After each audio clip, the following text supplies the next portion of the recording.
have Samsung Galaxy M31s, and today I'm going to show you how to enable custom watermark in camera on this device.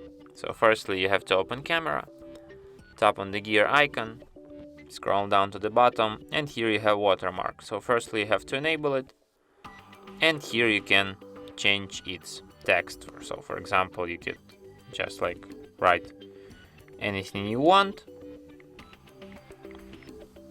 and now every photo you take will be marked with this sign. And that's it. Thanks for watching. If you find this tutorial useful, don't forget to hit that like button and subscribe to our channel.